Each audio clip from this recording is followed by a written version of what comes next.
Good afternoon, everyone. I think most of us in the room can agree that logistics in the Middle East is moving fast.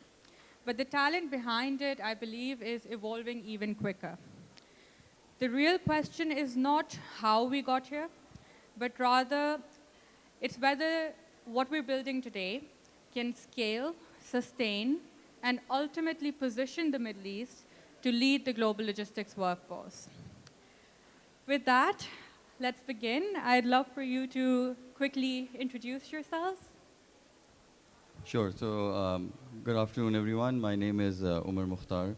I head supply chain for Johnson & Johnson MedTech across Saudi, Middle East, Africa, and Russia. I've been in the region for over 12 years and have experience across end-to-end supply chain, and talent is definitely something very close to my heart. Very nice to be here, and thanks for being here. Hello, everyone. Pleased to be here. Glad to see you all. I'm Varun Bajpayee. I work with General Mills. I head logistics and customer service for the emerging market business. I've been in region for almost 2 years now. Overall, have been in industry for almost a couple of decades. So yeah, let's talk more, and glad to be here. I'd like to start with the changes that we have seen so far. So what's the one thing that you have both seen that reflects that logistics talent is evolving in this part of the world? Varun, I'll start with you. Sure. So if we look at the journey we're having as this region, there has been a lot of evolution on the talent per se. Logistics now, which used to be a support function for a very long time, is coming in the core of the business and trying to change things, trying to be more strategic partner to the business, which inception happened somewhere around COVID, and it has ever since been building. Second trend which we see is there's a lot of automation happening. Across logistics, you'll see different solutions which are coming in part and pieces, and also integrating everything within. Talk about TMS, WMS, digital, automations, AI coming all together.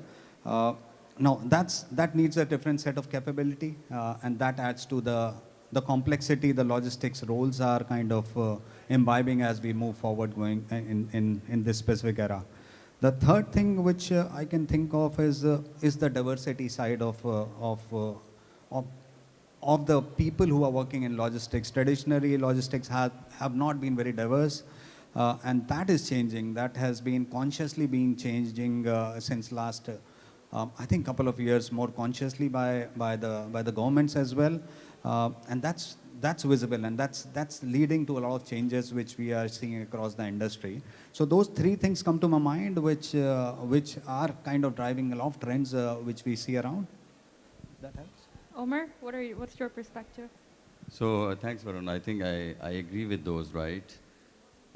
If you go 10 years back, logistics was more a very manpower heavy and looked at as a cost center, right? It's something where you need a lot of people, headcount, more third party utilized, right?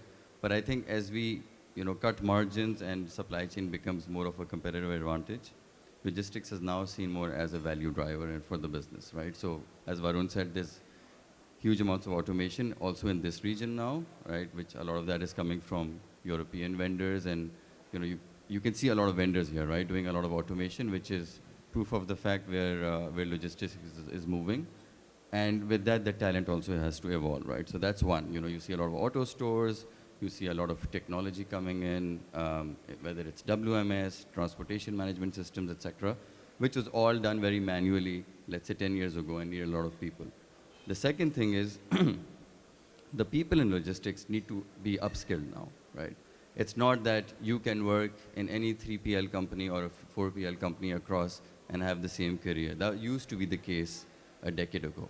Now people have to be more analytical. They need to be very savvy with technology, right? And you see the new generation over there. People need to add value, right? So they need to, sustainability has come up significantly. We saw some presentations yesterday from GMG, for example. That's one of the factors that I think Middle East is still very behind, but it will definitely come up more and more. So, how can you add value more to the business, right? With sustainability, with technology. The third thing that I also see is that, as Varun said, the Middle East is no longer a regional hub for talent. So, and traditionally, more of people from the GCC or people from the Arab world used to be here. Now it's more of a global hub, right? So I can give you one statistic that the highest number of relocations globally right now are happening to Riyadh. They're not happening to Geneva. They're not happening to London or New York or even to Hong Kong and Singapore. They're happening to Riyadh, right? That just shows you where talent is moving. And now Middle East is a global location for talent. Thank you very much, Omar and Varun. That was very interesting perspectives from both of you. In terms of from the talent perspective, how do you feel that, what's strong logistics talent in the region right now? What defines it? Omar, I'll start with you this time. So I think, again, logistics is, you need to add value to the value chain wherever you are, right? And logistics is potentially one of the places where you spend the most amount of money. Why? Because, if you look at Middle East as a region, we have large countries, cross trade is expensive, still we use a lot of air freight, right? So I think the leading talent will be who can come up with innovative solutions to save cost without jeopardizing customer experience, right? So that's the first piece. The second piece is, again, as we spoke, right?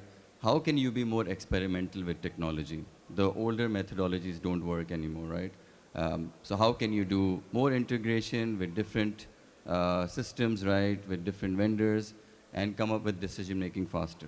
Because the logistics industry has been a bit late in terms of innovation, which means people have been doing the same thing for a long amount of time, right? And it's suddenly trying to change a lot, right? And with that, what comes is you need to make some decisions faster, which we're not very good at, right? So that's how I see how the talent should evolve. So add value, save cost without jeopardizing customer service, and secondly, be bold in taking decisions and adopting technology. So thanks, Omar. And if I further build on it, I think one thing that comes to my mind is the risk management. Now, COVID happened, Suez Canal happened. In every sense, I'll just, if I give an instance of the business challenge, the way we faced it, we used to import a product which was not very costly a product, export a product which was not very costly a product. Suddenly, the ocean freights increased to maybe 5x. Now, the product cost increased by almost 3 times of what it was for us at the COGS level. And suddenly, logistics was anything and everything the whole organization was worried about. Even CEO is talking logistics. And that's where it goes if the situation happens. Another scenario, the Red Sea blockage happened. You have low shelf life products which you are sailing across. Suddenly they are taking 30, 40 days longer than what they were typically doing. And you're losing those 15, 20% of extra shelf life just because of a logistics challenge. So all these scenarios need a lot of, I would say, out-of-box thinking. You need to figure out solutions which are non-traditional, and it needs a lot of analytical skills. So building on what Umar was saying, I think analytical skills, knowing the market, the macros, so as you can adapt, you can kind of react to it before everyone else does, can be a specific competitive advantage you can give to the business. And it really works well if it goes and plays out well. And we could turn around a couple of business just because of logistical nimbleness, just because we were faster than the others in reacting to the problem around logistics. It just worked wonders. So that's another aspect which I can think of, because most problems are not one-dimensional. When it comes to logistics, it's all multidimensional. So we need those people who can think through and also be digitally savvy to adapt to the technology. And technology is at the core now. So to me, analytical skills and digital savviness are going to be the 2 core skills that will define the logistics growth in a region in the global landscape. Thank you very much, Varun and Omar, for your perspective. I think another thing that's evolving globally, but particularly in this part of the world, is diversity and inclusion. So in your perspective, how is diversity strengthening logistics teams today? Varun, I'd love to get your perspective. So, if you look at the region now, Omar was talking about the influx of talent is quite heavy. Now, if we want to grow as a logistics global strength player, uh, the talent has to be kind of brought within as well. You can get some talent, but you can't rely completely on the influx. And I'm talking as a region, not as UAE. If we include, say, Saudi, Bahrain, Oman, the market needs the local talent to be honed. So that's one thing. How does it happen? Because the talent pool these countries have is limited. Now, one is upskilling these people, having those educational initiatives so as they are trained enough and they can brought into the mainstream of logistics and come ready and play around it. The second is broadening the talent pool with the diversity part of what it looks like. A lot of money is getting invested in these markets. You'll see all kind of corridors, multimodals, airports, and all the infrastructure is being invested on head-on, and I believe slightly ahead of the time. Now, that needs to catch up with the talent, skills, and the pool, which we are preparing as a region, that can catch up and use this leverage and make this region as a global logistics head. So to me, diversity is a key player in that aspect. It broadens the pool. It gives you different skill sets, different mindsets, brings more innovation. Also helps retention and engagement. And the last thing that comes to my mind is the multicultural part that it brings in. Because if you want to be a global hub, you need to be knowing all the cultures. You need to be talking to people across the globe and should be able to relate with them pretty well. Now that's something which comes with diversity. That multicultural aspects come in. If I'm interacting to someone in Asia, maybe I'll be more effective, and so on and so forth. So to me, all these aspects kind of help as we bring in diversity and inclusion within the domain of logistics, which has not been the case for quite some time. I think some people may argue that diversity in many cases, especially in this part of the world, have been more ingrained in policy rather than a structural change. Omar, we were just discussing this, so I'd love to hear your thoughts. Do you agree with that, or do you think that's also changing and that kind of mindset shift is coming through now? So if you talk about policy, right, I think the policy is more focused on nationalization, right? So I worked in Dubai for 11 years, then I moved to Saudi 2 years ago, right? You see it very strongly in Saudi. My own team is 80% Saudis, right? And you also see this now in the UAE, you see this in Oman and other places. So I think from a policy perspective, that's where the focus is. But that doesn't mean that you don't also lead to diversity, right? So for me, diversity is a few things. Of course, gender stands out, but the second is diversity of thought, experience, and industries. And the third is you can bring in nationalities over there. When we talk about gender in the Middle East, we're definitely way behind, right? So globally, looking at numbers, women in C-suite roles across the world are around 24%, right? The Middle East is much lower than even 20%. So yes, there's a lot of discussion, but I don't think there's any structure to support that. So there needs to be a lot of work done. Right? If I give you my example, half of my leadership team is of females, right? And it really helps you because, again, we were talking about how logistics has changed over the last 10 years or so, right? More and more women are coming into the field. But are they increasing significantly as a percentage year over year? They're not.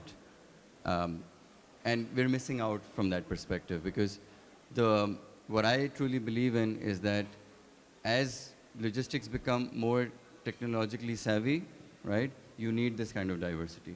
The other problem that we have, and I was discussing this with Himani earlier, who also chaired a session before in the morning, is the Middle East is very specific to industries.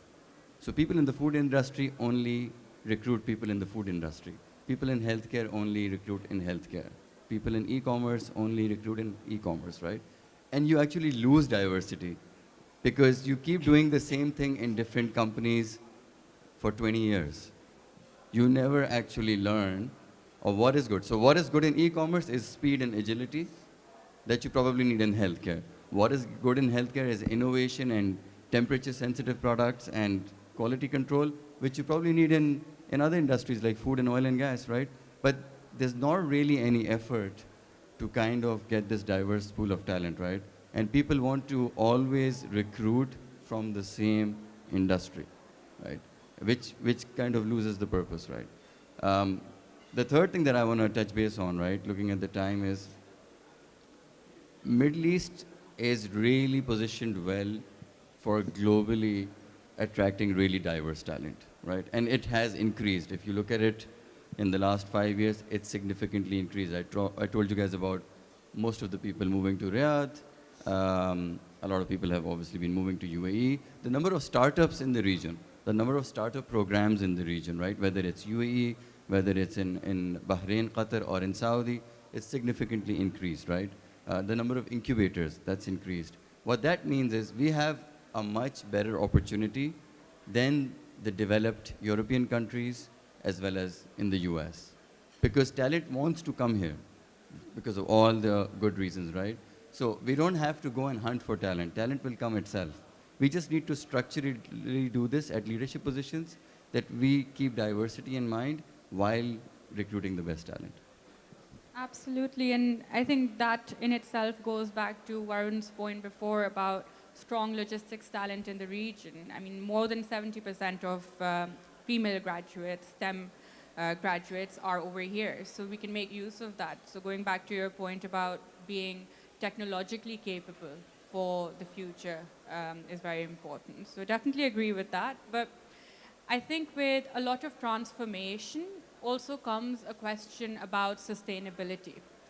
So what we're building today, or the talent models that we have in place, do you think that's sustainable for the future?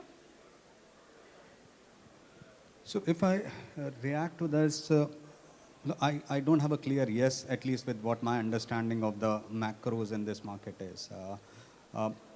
If you look at how this region is operating right now, you heard Umair talking about 80% of the local talent. If I go back to what I'm seeing around, that's not typically the case. It could be specific to specific organizations, but if I look at my organization in Saudi, it's still not localized to that, nowhere close to that. Right? We're still kind of importing talent and trying to build on it. Saudi 2030 vision, Bahrain talking about it. I think Oman is also talking about it. Bringing the national talent and making them savvy. They are taking specific targets on what kind of percentage of workforce should actually be the locals. Now, that's something which will make the region self-sustainable to some extent. Otherwise, we'll keep importing talents as a market, and which is easy, but that leads to multiple scenarios. So one is, can this region be a global logistics leader overall at some point of time? Looks like yes, right? It's a very strategic location sitting right at the crossroads of Africa, Asia, and UAE and Middle East. So locationally, it has everything in terms of infrastructure. I think enough money which is being put in the infrastructure development. The only thing which they'll need to really bring in is the talent at a scale. And that's something I think, to me, is still a watch out, because a lot of things are being talked about. I think the vision is coming, the need is clear, plans are there. How they execute in next 5 years is going to be the turning point in terms of how sustainable it becomes. So that's my take on how I see and read the situation today. Thank you, Varun. And Omar, your perspective? So I'm very positive, right? And I'll tell you why. If you look at global logistics, right? So the DHLs, the Quinnenagels, the DSVs, these companies didn't become giants overnight. It takes time. This region is not going to be the talent hub for logistics overnight. It's going to take time, right? And that's the general cycle of any industry evolving, right? But I think, just look at DP World, right? Our sponsors, a $22 billion business from Dubai. That's massive. That's more than companies can do in such a small span of time, right? That's testament to the fact that there's huge amounts of potential that is still untapped. So I think we're not going to get there in 2027, but we will get there in the next 5 to 7 years, where you will have probably one of the best people in logistics with the nationalization that's happening, because they will get the right exposures. The amount of infrastructure here and the amount of money being put in is amazing, right? So it's already, if you talk about, Varun spoke about the strategic location. If you talk about the ports, you already have massive seaports there, right? With Jabal Ali, with Abu Dhabi, with Jeddah, with Dammam, etc., right? And all the other GCC countries. We have the best infrastructure in terms of airlines. So between Qatar, Saudi, and Emirates, it carries most of the freight across the east and the west, right? Now you have Riyadh there coming up, which means what? More logistics talent, right? If you talk about free zones, there's tens of free zones, more and more coming up, even more, right? So in Saudi now, they're planning to launch at least 4 to 5 free zones. And then if you talk about rail, which is one place where this region has not developed, you have the GCC rail, and part of that is the Etihad rail, which is going to completely change the game. So when you're putting in so much money and infrastructure in a strategic location, yes, I agree that you still need to import talent, but eventually you have all the stars aligned for Middle East to have the best logistics talent in the world. We will always have geopolitical uncertainties in the region. That's how the region is. It's been like that for the last 70, 80 years, right? There will always be geopolitical uncertainties, but I think that's where also opportunities come, right? So I'll give you a personal experience, right? I was doing Middle East and Africa for some time, and then last year they gave me the Russian market. And the Russian market has gone through a lot of sanctions and challenges. But we were able to overcome a lot of that in a relatively short amount of time, right? So our European vice president of supply chain, he asked me, he's like, Russia seemed very easy for you. Why is that? And I said, listen, once you work in the Middle East and you go through all of the volatility that the businesses goes up and down, right? And with all of the geopolitics, any other market is a piece of cake. And it really is, right? It's not about me or the company or the team. It's how we are generally, programmed here to always have a new day, a new challenge every single day. And I spend a lot of time in the US and Europe, right? In warehouses, I don't see that over there. And that's because the business is primarily flat, especially in the European countries in Western Europe. The business is primarily flat, right? But here, because the business is booming and then slowing down and then going back up, right? We are programmed to a lot of volatility, which builds in this resilience that you need for the coming years ahead. So I'm very positive. Are we there yet today? No. Will we be there yet in the next 5 to 10 years? I'll put my money on it. I wish everyone was as positive as Omar has been. But no, thank you so much for sharing that. We do have 2 minutes to go, so I do want to spend some time getting questions from the audience.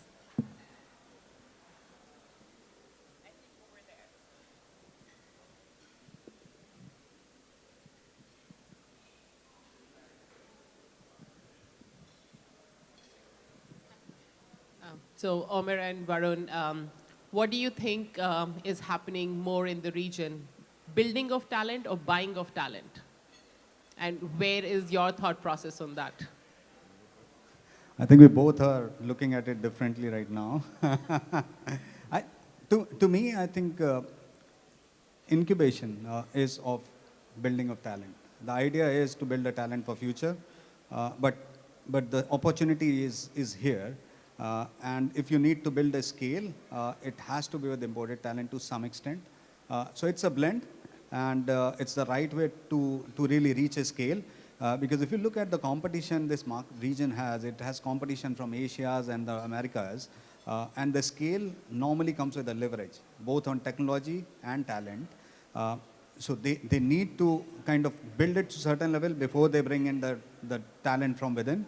And that's the right journey. It's a blend, incubation on, and at this moment they are balancing it with the import. So I'll agree, right? I think it's a blend for sure, but it depends on organization to organization and mindset to mindset, right? Buying talent is always easy. It's always easy. You get a ready cooked, meal.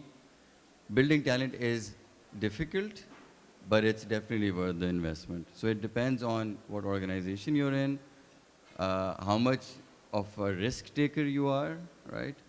But if you want to build resilient organizations, you should definitely build talent, then buy talent. That's my personal perspective.